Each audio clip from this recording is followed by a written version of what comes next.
Amin. Baik Bapak Ibu Saudara, Shalom, selamat pagi Bapak Ibu. Dan memasuki ini sudah minggu yang kedua di bulan September. Minggu lalu Pak Gembala sudah menyampaikan tentang doa dan kekudusan gitu ya. Dan saya hanya akan menyambung saja apa yang disampaikan oleh Pak Gembala. Di multimedia udah tak kirim ya, sudah ada PowerPoint, oke aman ya. Saya hanya akan menyambung saja apa yang disampaikan Pak Gembala Bapak Ibu. Ya, kita akan sama-sama belajar tentang satu kata ini yang akan menjadi tema bulan ini Bapak Ibu. Coba sama-sama katakan kadosh, 1, 2, 3. Bukan kados Bapak Ibu, harus kadosh gitu. Iya, coba sama-sama ya, 1, 2, 3. Belum, harus gini, kadosh, harus gitu, 1, 2, 3. Ah, cakep. Harus kadosh gitu ya. Ya, kadosh ini adalah kata yang dipakai di dalam bahasa Ibrani untuk menjelaskan apa itu kudus. Ya, Bapak Ibu ya. Dan seperti yang disampaikan oleh Pak Gembala minggu lalu bahwa kalau kita bicara tentang kata kudus, tentu rasanya ada banyak sekali persepsi kita apa sih, apa gambaran pertama yang muncul waktu kita mendengar kata kudus gitu ya. Dan banyak orang mengira bahwa kudus itu hanya bicara tentang, ya kita abaikan tentang kota, tentang soto itu gitu ya, soto kudus, kota kudus kita abaikan itu. Banyak orang menggambarkan kata kudus ini sebagai gaya hidup seseorang, gaya hidup orang percaya. Coba boleh next. Saya mau bilang begini Bapak Ibu, ini untuk pembukaan untuk awal, bahwa kudus itu tidak sama dengan moralitas hidup manusia. Betul sih, tapi ini rasanya terlalu sempit Bapak Ibu. Kalau kita bicara tentang kudus, kalau kita bicara tentang kekudusan, lalu kita mengkaitkan dengan moralitas hidup manusia, itu betul, nggak salah. Tapi rasanya terlalu sempit. Karena di dalam Alkitab itu menjelaskan konsep kudus itu lebih luas Bapak Ibu. Alkitab menjelaskan bahwa konsep kekudusan itu lebih dari sekedar cara hidup. Coba sama-sama katakan, kekudusan lebih dari sekedar cara hidup. 1, 2, 3. Kekudusan lebih dari sekedar cara hidup. Ya, boleh next, lanjut. Di dalam Alkitab, khususnya di Taurat, Bapak Ibu, di kitab Taurat, Musa itu banyak kali menjelaskan memakai kata kudus itu untuk menggambarkan pribadi, sifat, dan kehendak Tuhan. Coba sama-sama katakan, pribadi, sifat, dan kehendak Tuhan. 2, 3. Pribadi. Iya, Musa menulis kata kudus dalam Taurat bukan hanya bicara tentang cara hidup, moralitas orang yang rasanya sangat rohani, itu disebut orang kudus gitu ya. Orang yang tidak terpapar dengan hal-hal duniawi, yang tidak terpapar dengan politik rasanya gitu-gitu ya. Oh, itu orang yang doa terus, itu disebut orang kudus begitu ya. Musa menjelaskan kata kudus di dalam Taurat khususnya, bahwa kudus itu bukan hanya sekedar bicara tentang cara hidup. Next, lanjut. Ini ayatnya, kita baca bersama-sama. Imamat 19 ayat 1 dan 2, kita baca sama-sama. 1, 2, 3. Tuhan berfirman kepada Musa, berbicaralah kepada segenap jemaah Israel dan katakan kepada mereka, kuduslah kamu sebab aku Tuhan Allahmu kudus. Coba sama-sama katakan, aku punya Tuhan yang kudus. 1, 2, 3. Ya, sekali lagi Bapak Ibu, Musa memakai kata kudus ini untuk menjelaskan pribadi, sifat, dan kehendaknya Tuhan. Bukan hanya sekedar, oh berarti Tuhan itu baik, Tuhan itu sempurna. Artinya ini bicara tentang moralitas, bukan hanya sekedar tentang moralitas aja.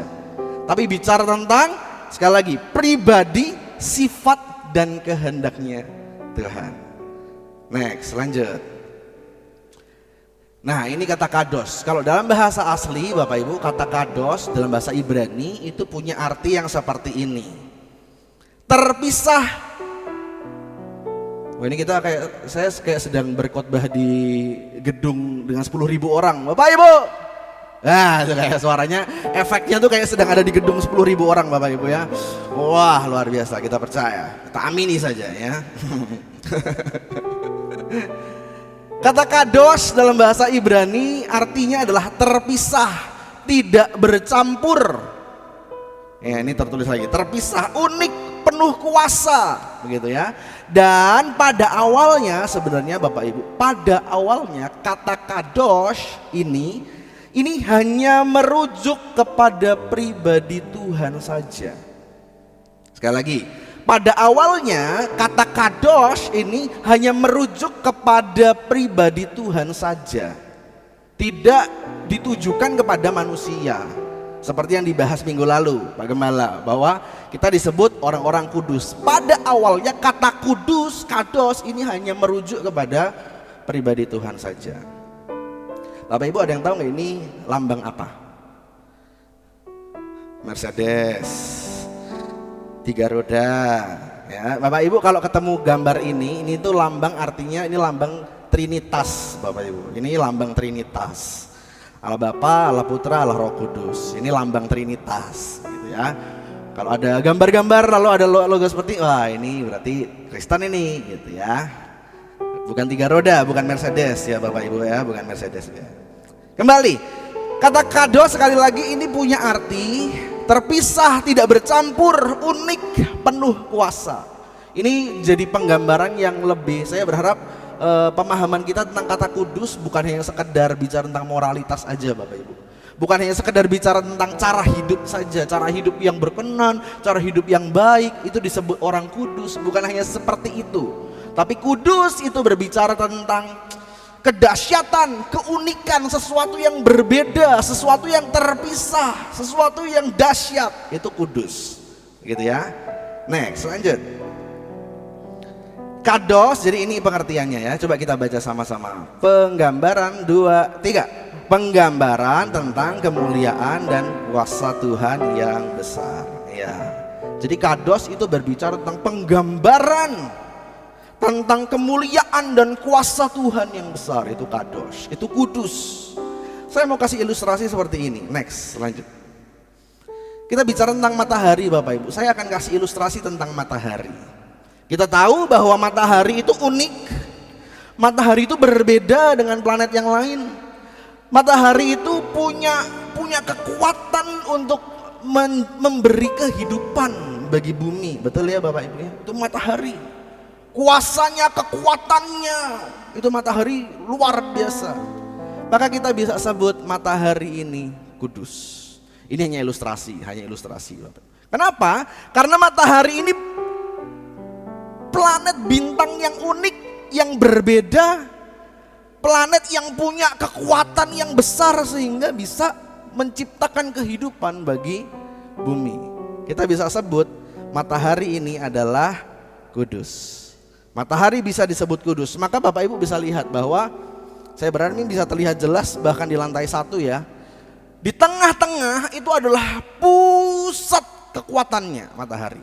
Kuning sekali. Pusat kekuatan matahari. Lalu semakin melebar, masih tetap kuning, tetapi itu masih terasa panasnya. Betul ya Bapak Ibu ya? Jadi artinya area di sekitar matahari itu pun masih punya kekuatan matahari.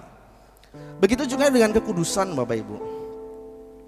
Matahari itu baik. Tapi waktu kita terlalu dekat dengan matahari, maka kita bisa mati Bapak Ibu. Sekali lagi, ini hanya ilustrasi. Matahari itu baik sekali.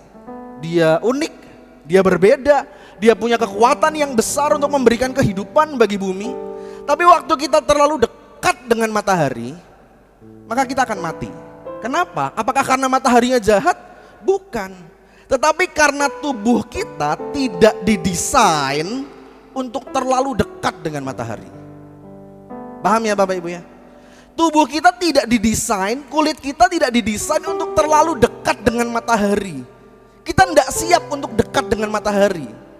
Bukan karena mataharinya jahat lantas dia membunuh kita, bukan. Karena dia terlalu baik, dia kuasanya terlalu besar. Waktu kita terlalu dekat dengan dia, maka kita bisa mati. Sekali lagi bukan karena mataharinya yang jahat, tapi karena kita yang tidak siap untuk berada dekat matahari. Begitu juga dengan kekudusan Bapak Ibu. Kekudusan ini bicara tentang sesuatu yang unik, sesuatu yang berbeda, sesuatu yang punya kuasa yang dahsyat, yang besar sekali. Tapi waktu tubuh kita nggak siap Bapak Ibu, waktu kita masuk ke dalam kekudusan, kita bisa mati Bapak Ibu. Bukan karena kekudusannya yang jahat, tetapi sekali lagi karena tubuh kita tidak siap untuk masuk ke dalam kekudusan. Karena tubuh kita ini punya natur dosa. Tubuh kita ini cemar, tubuh kita ini najis. Makanya waktu kita terlalu dekat dengan kekudusan, maka tubuh kita bisa mati. Kalau tidak siap, kita bisa mati saat kita bersentuhan dengan kekudusan. Contoh di dalam Alkitab, next. Kita tahu kisah ini Bapak Ibu, Musa dan semak yang terbakar. Kita tahu ceritanya, ini cerita tentang sekolah minggu. Adik-adik sekolah minggu pasti tahu cerita ini ya. Musa ketemu semak belukar yang terbakar, tapi nggak gosong gitu ya. Ini menggambarkan tentang kehadiran Tuhan, pusat kekudusan Tuhan ada di semak itu. Next, kita baca ayatnya. Ini ada 2 slide ayatnya. Saya akan bacakan, Bapak Ibu boleh menyimak ya. Musa dan semak yang terbakar, Keluaran 3 ayat 2 sampai 5. Bapak Ibu boleh menyimak di depan. Ini ada 2 slide ya teman-teman, mulmet ya. Saya bacakan. Lalu malaikat Tuhan menampakkan diri kepadanya di dalam nyala api yang keluar dari semak duri. Lalu ia melihat dan tampaklah semak duri itu menyala, tetapi tidak dimakan api. Musa berkata, Musa kepo Bapak Ibu ya, penasaran Musa. Baiklah aku menyimpang ke sana untuk memeriksa penglihatan yang hebat itu. Mengapakah tidak terbakar semak duri itu? Loh kenapa kok nggak terbakar? Lanjut. Ketika dilihat Tuhan bahwa Musa menyimpang untuk memeriksanya, berserulah Allah. Coba sama-sama katakan berserulah Allah. 2, 3. Berseru di sini itu bukan hanya Musa. Enggak Bapak Ibu. Berseru di sini dipakai kata Tuhan tuh betul-betul teriak kepada Musa. Karena Musa lagi dari jauh, dia ngelihat ada semak belukar yang terbakar, dia mau dekat, lalu waktu Musa mau dekat, Tuhan teriak kepada Musa, Musa! Teriak, berseru, Tuhan tuh betul-betul teriak dari kejauhan.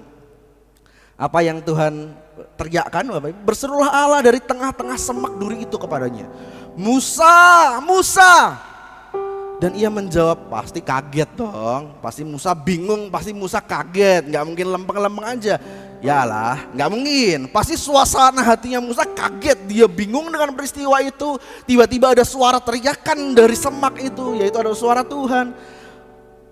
Dia menjawab pasti dengan ketakutan, dia menjawab dengan kepo tapi takut, kaget. Iya ya Allah.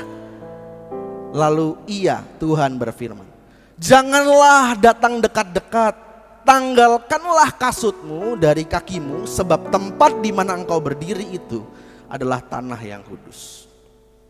Saya agak kurang setuju dengan ilustrasi gambar. Boleh balik ke gambar tadi teman-teman mulai yang pertama. Nah, saya sebenarnya agak kurang setuju dengan ilustrasi ini Bapak Ibu. Karena ini Musa terlalu dekat sebenarnya. Saya percaya di situasi aslinya, di cerita aslinya Musa itu jauh dengan semak belukar yang terbakar. Tapi kalau saya cari gambarnya, Bapak Ibu, semaknya di sini, Musanya di sono, gitu kan, nggak muat, gitu ya. Jadi saya harus cari gambar yang muat, gitu ya, Bapak Ibu ya. Tapi saya percaya situasi aslinya Musa tuh waktu ketemu dengan semak belukar, itu posisinya jauh, Bapak Ibu, nggak sedekat ini. Kenapa Tuhan bilang Musa jangan dekat-dekat? Karena kalau kamu terlalu dekat, kamu akan mati. Itu contoh di dalam Alkitab bahwa kuasa dari kekudusan, kuasa dari pusat kekudusan itu bisa membuat seseorang mati kalau tubuhnya nggak siap. Gitu ya Bapak Ibu ya. Sampai sini masih nangkap ya Bapak Ibu ya. Nangkap, yang nangkap katakan amin. Amin. Bukan berarti kekudusannya jahat. Bukan berarti kekudusannya nggak sayang sama manusia, kejam sama manusia, bukan. Kekudusan itu baik, dahsyat, luar biasa. Tapi waktu kita terlalu dekat dengan kekudusan, waktu kita masuk dan bersentuhan dengan kekudusan, maka kita bisa mati Bapak Ibu. Next, lanjut. Contoh yang berikutnya, yaitu adalah kemah pertemuan tabernakel, Bapak Ibu. Kita tahu bahwa di dalam kemah pertemuan yang dibuat Musa, umat Israel berjalan dari Mesir kepada ke tanah Kanaan. Lalu di dalam perjalanan Musa membuat kemah pertemuan supaya orang-orang Israel bisa beribadah kepada Tuhan. Di kemah pertemuan tabernakel itu ada 3 ruangan. Ada sekali minggu ada yang tahu ruangannya apa saja. Yang pertama adalah pelataran, Bapak Ibu, yaitu yang paling luar. Ini nggak terlalu jelas ya. Ini adalah ruangan yang paling luar, ini disebut pelataran. Lalu yang di ruangan yang sebelah sini inilah ruang kudus. Di dalamnya lagi ada ruang namanya ruang maha kudus. Ruang kudus dan ruang maha kudus itu dipisahkan oleh tirai.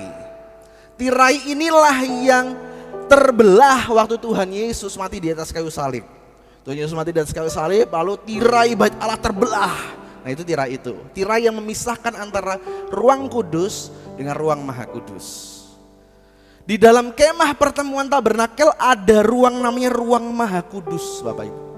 Dan ruang ini hanya boleh dimasuki oleh imam besar 1 tahun sekali. Gak boleh Bapak Ibu sembarangan orang tiba-tiba masuk, bisa mati dia, Bapak Ibu.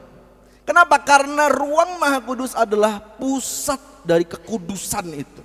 Pusat tempat di mana Allah itu berada.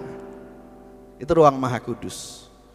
Bahkan imam besar kalau mau masuk ke dalam ruang maha kudus itu harus melakukan ritual-ritual tertentu, Bapak Ibu.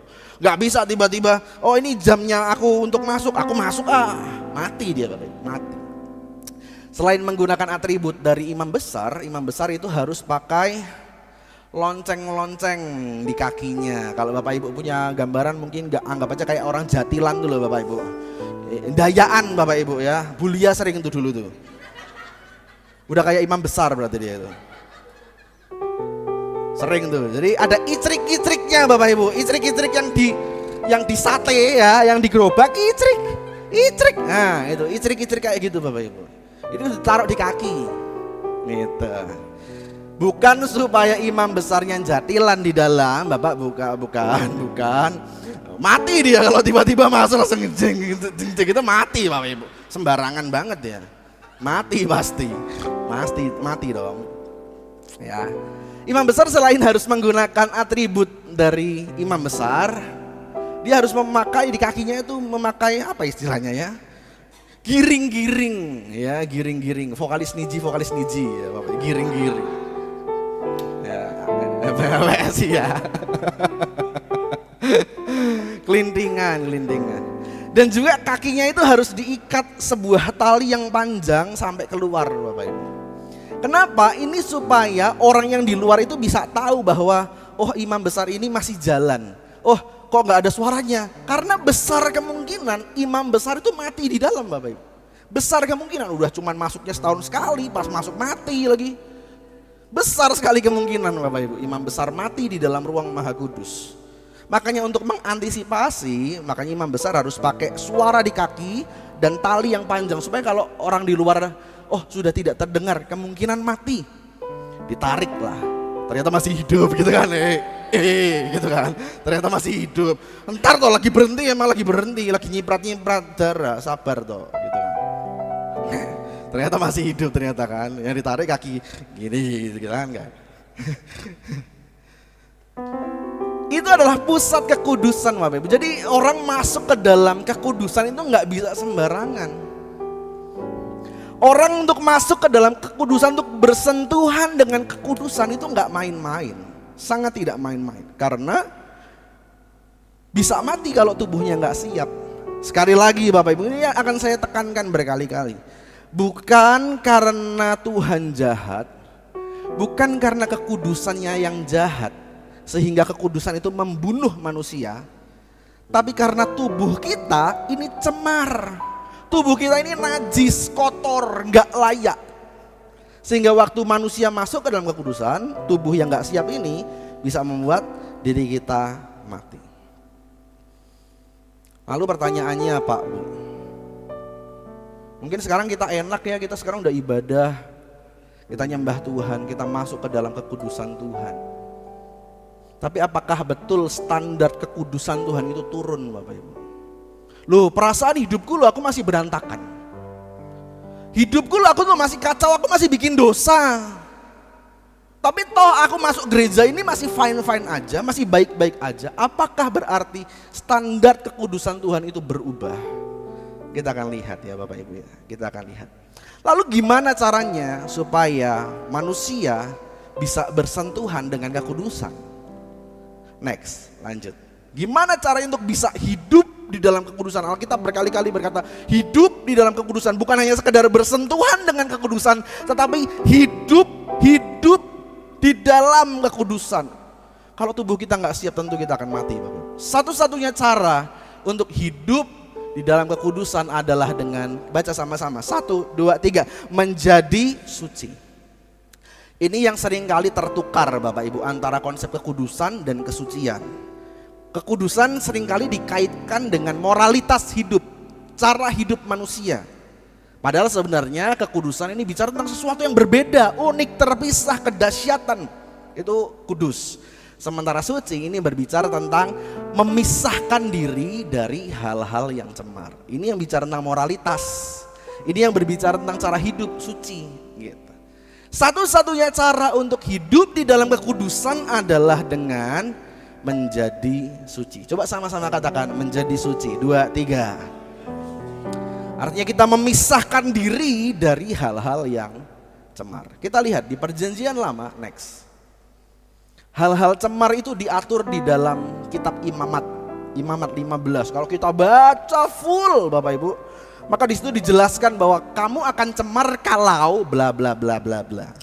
Gitu.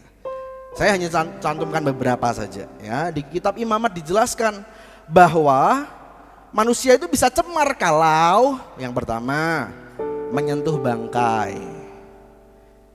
Yang kedua, menyentuh orang mati. Itu disebut cemar. Kalau kita menyentuh orang mati, maka kita jadi cemar. Ini bukan dosa, tetapi yang jadi salah adalah waktu kita habis menyentuh orang mati lalu kita masuk ke dalam kekudusan, kita pasti mati karena kita cemar. Ini bukan dosa, menyentuh orang mati, menyentuh bangkai itu bukan dosa Bapak Ibu ya. Ada caranya lagi, gimana caranya supaya untuk membasuh diri, menghilangkan kecemaran itu ada caranya. Tapi di Imamat dijelaskan bahwa kalau orang itu menyentuh bangkai, orang itu menyentuh orang mati, atau mohon maaf Bapak Ibu, ibu-ibu, wanita-wanita yang datang bulan lalu pendarahan, itu disebut cemar, disebut najis. Makanya teman-teman kita di seberang melarang wanita yang sedang datang bulan untuk masuk ke dalam tempat ibadah mereka karena dianggapnya najis gitu. Ada cairan tubuh yang keluar gitu ya, disebut najis. Atau orang yang sakit kulit, sakit kusta itu disebut najis. Cemar dia, najis dia. Itu di dalam perjanjian lama. Next, lanjut. Ini di perjanjian baru. Boleh Ibu Gembala bantu baca? Tidak saya cantumkan di depan soalnya. Galatia 5 ayat 19 sampai 21.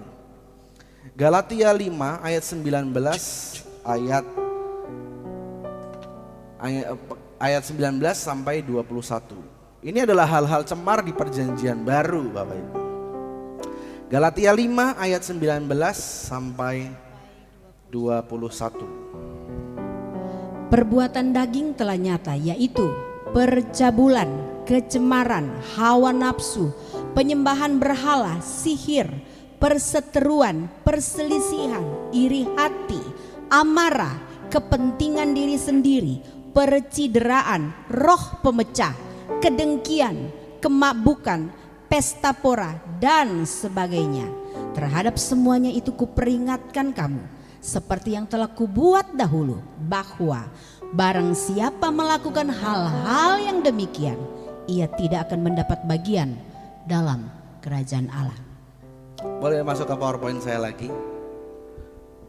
Mungkin kita nganggap Bapak Ibu, oh saya aman, saya nggak melakukan percabulan, saya nggak kecemaran, saya nggak hawa nafsu, saya nggak penyembahan berhala, apalagi sihir, saya enggak. Tapi waktu kita berseteru, kita berselisih, kita iri hati, amarah, kepentingan diri sendiri, kita cemar Bapak Ibu. Alkitab dengan jelas menyatakan bahwa waktu kita melakukan ini, kita cemar, kita najis. Dan seringkali kita bawa ini, kecemaran-kecemaran ini waktu kita sedang nyembah Tuhan. Waktu kita sedang menghadap Tuhan, kita masuk ke dalam kekudusannya Tuhan, kita bawa ini Bapak Ibu. Perjanjian Baru menjelaskan, dan masih ada beberapa hal lain lagi yang nggak saya tulis di situ. Waktu kita iri hati, marah, kepentingan diri sendiri, percideraan, kita cemar. Loh, lalu gimana caranya untuk bisa hidup di dalam kekudusan? Caranya hidup di dalam kekudusan adalah menjadi suci. Menjadi suci adalah menghindari hal-hal cemar. Susah banget Bapak Ibu. Untuk kita bisa hidup di dalam kekudusan itu bukan hal yang mudah. Bahkan waktu kita cemar, kita masuk dalam kekudusan, kita bisa mati. Lalu gimana caranya? Solusinya, next.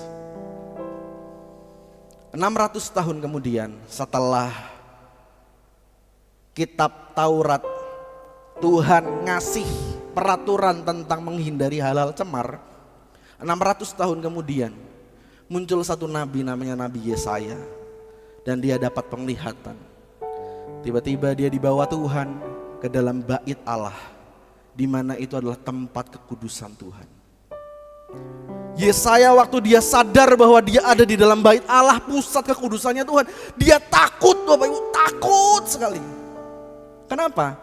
Karena dia tahu konsepnya, bahwa waktu dia cemar, dia nggak siap, dia ada di dalam kekudusan, maka aku bisa mati. Aku tidak seharusnya ada di sini. Yesaya merasa ketakutan. Yesaya merasa nggak layak untuk ada di dalam hadirat Tuhan, di hadapan Tuhan, di dalam kekudusan Tuhan. Yesaya ada di dalam bait Allah, di dalam penglihatannya. Lalu tiba-tiba datanglah malaikat serafim namanya. Dia membawa bara api, yang dimana bara api ini kudus sekali. Lalu dia menyentuhkan bara api ini ke bibir Yesaya. Lalu dia bilang, dosamu sudah diampuni. Konsepnya Bapak Ibu, sebenarnya konsepnya adalah waktu tubuh kita yang cemar, waktu tubuh kita yang suci menyentuh bangkai, menyentuh orang mati, yang suci ini jadi ketularan cemar. Ngerti ya Bapak ya konsepnya ya? Makanya nggak boleh masuk ke dalam bait Allah. Waktu tubuh yang suci ini bersentuhan dengan darah, bersentuhan dengan bangkai, maka yang suci ini berubah jadi cemar. Itu konsepnya. Tetapi di penglihatan Yesaya, Yesaya yang najis, Yesaya yang cemar disentuh oleh bara api yang kudus sekali. Dan dia ketakutan. Waktu malaikat menyentuhkan bara api ke bibirnya, malaikat bilang dosamu sudah diampuni. Yesaya tiba-tiba jadi suci. Yesaya yang cemar bersentuhan dengan sesuatu yang suci. Yang suci ini tidak berubah jadi cemar seperti konsep seharusnya. Justru yang suci ini, yang kudus ini mengubah Yesaya yang cemar jadi suci. Apa arti dari penglihatan ini Bapak Ibu? Gak tahu. Kita gak tahu arti penglihatan ini. Sampai next. Muncul satu pribadi yang dia mendeklarasikan bahwa aku adalah penggenapan dari semua penglihatan-penglihatan yang ada di perjanjian lama. Aku adalah pribadi yang menggenapi semua apa nubuatan-nubuatan yang terjadi di perjanjian lama. Aku adalah Yesus yang menggenapi semuanya. Jadi bara api itu berbicara tentang Yesus. Sesuatu yang kudus bersentuhan dengan sesuatu yang najis. Yang kudus tidak ikut-ikutan jadi najis. Tapi yang kudus ini justru memberi dampak kepada yang lain supaya jadi kudus juga. Makanya kalau kita lihat pelayanan Yesus Bapak Ibu selama di bumi 3,5 tahun, Yesus bersentuhan dengan sesuatu banyak sekali yang najis-najis Bapak Ibu. Kalau kita lihat pelayanan Yesus sepanjang 3,5 tahun, Yesus banyak bersentuhan dengan orang kusta, betul ya? Sesuatu yang dianggap najis seharusnya Yesus ketularan najis dong, betul ya? Seharusnya, karena Yesus suci, waktu menyentuh sesuatu yang najis, harusnya Yesus keikut cemar, berubah jadi cemar. Tetapi dalam pelayanan Yesus menggenapi bahwa dirinya adalah bara api yang kudus, yang menyentuh orang-orang yang najis, menyentuh orang-orang yang cemar.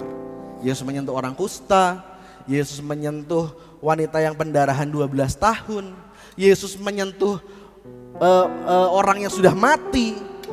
Sesuatu yang dianggap cemar, tapi Yesus menyentuh mereka dan mereka menjadi suci. Kita bisa bangga Bapak Ibu karena kita punya Tuhan Yesus yang mau menyentuh saya dan saudara.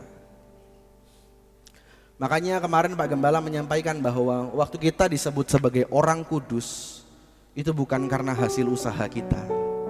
Karena kita Pak Bu, jujur sama saya Bu, saya juga. Kita berkali-kali mencoba untuk menjadi suci. Kita berkali-kali jatuh bangun,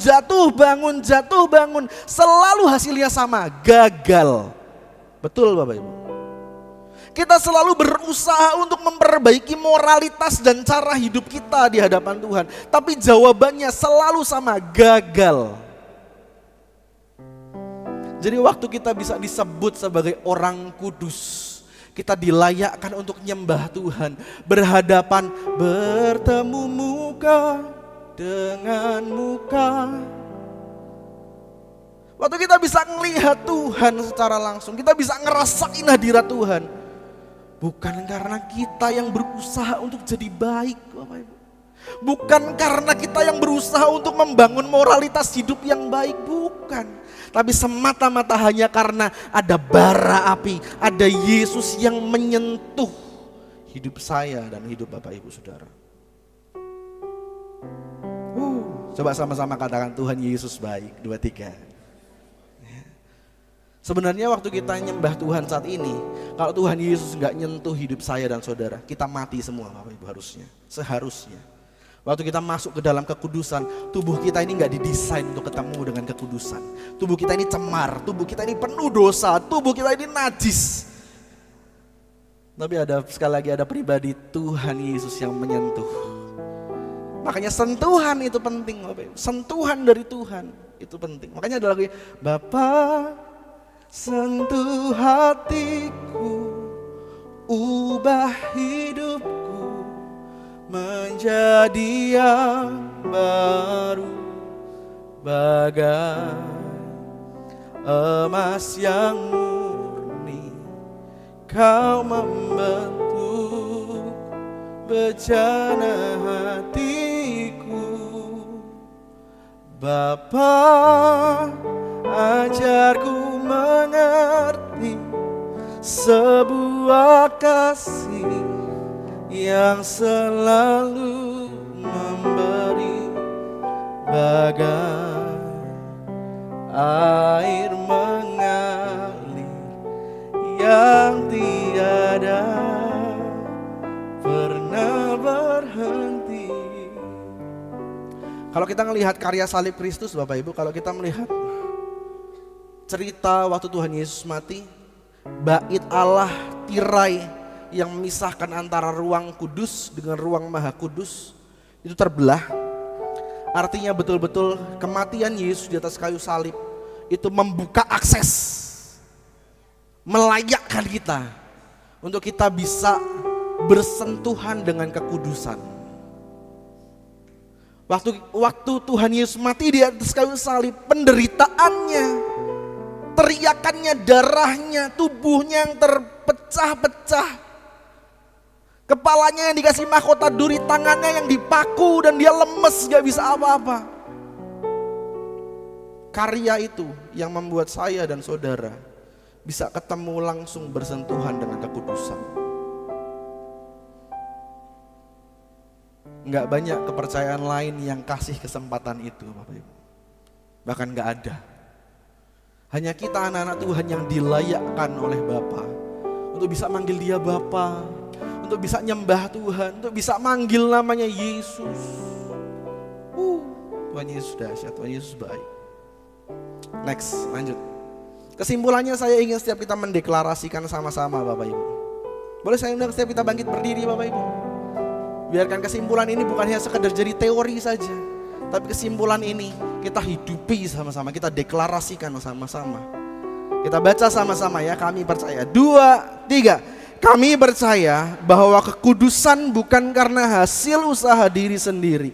Kami mengaku kekuatan kami terbatas dan tidak dapat menjadikan diri kami kudus. Kami bersyukur karya salib Kristus melayakkan kami untuk disebut sebagai orang kudus.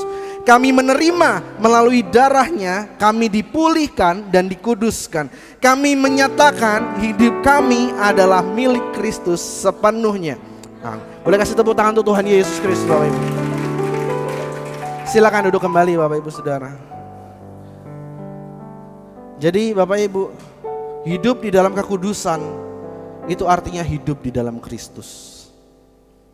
Hidup di dalam kekudusan artinya mempercayakan diri kita ke dalam pribadi Kristus. Bukan karena usaha kita, melainkan karena Yesus yang mau menyentuh kita, yang najis ini, yang gak layak ini, yang cemar ini. Yesus mau menyentuh kita supaya kita bisa dilayakkan, disebut sebagai orang kudus. Konsep yang Tuhan Yesus berikan tentang kekudusan itu bukan dari luar ke dalam, melakukan apa yang baik supaya kita kudus, bukan. Konsep yang Tuhan Yesus berikan tidak seperti itu. Alkitab mengajarkan, Yesus mengajarkan bahwa konsep kekudusan yang dipakai oleh kerajaan sorga adalah dari dalam keluar. Kekudusan itu harus terpancar dari dalam keluar. Sama seperti matahari tadi, dari pusat melebar. Area di sekitar ini pun masih kudus. Area di sekitar pusat kekudusan itu masih kudus. Makanya saya percaya Bapak Ibu, waktu kita ada hidup di dalam kekudusan, maka area di sekitar kita pun ikut kudus Bapak Ibu. Rumah kita dikuduskan, pekerjaan kita dikuduskan. Sosial media kita yang cemar, yang najis pun dikuduskan oleh Tuhan. Keluarga, tetangga, teman-teman kita di sekolah rusak najis semua. Tapi waktu kita hidup di dalam kekudusan, kita hidup di dalam Kristus, maka area di sekitar kita pun dikuduskan oleh Tuhan. Amin firman Tuhan. Saya serahkan kepada Bapak. Tuhan Yesus memberkati. Haleluya, puji Tuhan. Semua kita disebut orang-orang kudus karena dikuduskan. Katakan sama-sama, aku kudus karena dikuduskan. 1, 2, 3. Mari mengucap syukur kepada Tuhan.